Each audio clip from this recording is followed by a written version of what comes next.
Hi friends. பாப்பாவுக்கு leave விட்டாச்சு school. சாதாரணமாகவே அதிகமாக ஃபோன் பார்த்துட்ருப்பாங்க. அதுலேயும் லீவ் விட்டதுக்கப்புறம் ஃபுல்லாக சொல்லவே வேணாம்.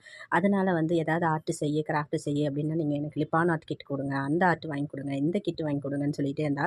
லிப்பான் ஆர்ட்லாம் 400 500 அது இதுன்னு போட்டு என்னால் வாங்க முடியாது. நான் சின்னதாக சிம்பிளாக பிளான் பண்ணலான்ட்டு ஒரு சீடி எடுத்து கொடுத்துட்டேன். சின்ன சின்ன மிரர்ஸ் இருக்கும் இல்லையா, சின்ன சைஸு பெரிய சைஸு டைமண்ட் ஷேப் அந்த மாதிரி மிரர்ஸ் 10 ரூபாய்க்கு வாங்கிட்டு வந்துட்டேன். இதிலே செய்யலாம் பாப்பா அப்படின்ட்டு நான் செய்யறதுக்கு ஆரம்பிச்சிட்டேன் காட்டலான்ட்டு. அவள் எம்டிஎஃப் போர்டு இருந்தது, ஆல்ரெடி பெயிண்ட் பண்ணி வச்சிருந்தா. அதை இன்னொரு ஒரு பெயிண்டிங் போட்டுட்டு லிப்பான் ஆர்ட்டில் ஃபுல்லாக பார்டர்ஸ் கொடுப்பாங்களே, அதுக்கு என்ன பண்ணுறது பாப்பான்னா, இந்த க்ளே இருக்குமா, மோல்டட் க்ளே இருக்குது, அதை வச்சு கொடுத்துடலாம் அப்படின்னு பண்ணிட்டு இருந்தா. சரி நீ ஒன்று செய்ய, நான் ஒன்று செய்கிறேன்னு சொல்லிட்டு எல்லாத்தையுமே எடுத்து ரெடி பண்ணி வச்சுட்டு இருந்தேன்.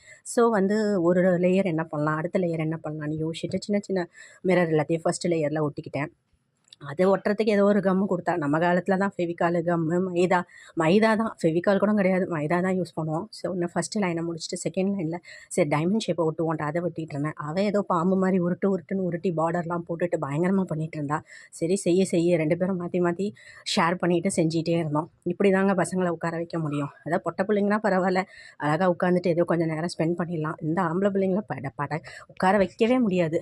அவங்களுக்கு ஏற்ற நல்ல ஒரு ஹாபியாக ஏதாவது செலக்ட் பண்ணி நீங்கள் கொடுங்க. எங்கள் வீட்டில் பொண்ணு இருக்கிறதுனால அவளுக்கு ஏற்ற மாதிரி இந்த மாதிரி கிராஃப்ட் ஒர்க்கு சின்னதுலேருந்து சொல்லி கொடுத்ததுனால அதை ஏதாவது செஞ்சுட்டு கிடப்பா. ஏதாவது பொருளை வாங்கி கொடுத்தா போதும், அவள் பாட்டுக்கு பீட்ஸு இது கோக்கிறது அதை கோக்கிறதுன்னு செஞ்சுட்டே கிடப்பா. நான் எல்லாத்தையுமே முடிச்சுட்டு அவள் கிராஃப்டையும் என் கிராஃப்டையும் ஜாயின் பண்ணிட்டேன். 2 ஆட்டினையும் கீழே வச்சு மேலே சீடியை வச்சு பின்னாடி ஒரு நூலை கொடுத்து கீழே ஒரு டேசலை கட்டி எல்லாத்தையும் ஒட்டுன்னு ஒட்டிட்டேன். பின்னாடி நடுவில் பீட்ஸை கொடுத்துட்டேன். இதை வெயிட் வைக்கணுமே, நம்ம தான் லூஸு, இது லூஸாக விழுந்துடக்கூடாது அப்படின்னு சொல்லிட்டு டைட் கொடுத்து நல்லா ஒரு கட்டி ஆணையில் மாட்டினா சூப்பராகவே இருந்தது. அவுட்புட்டு பலன்னு ஜொலிச்சிட்டு இருந்தது.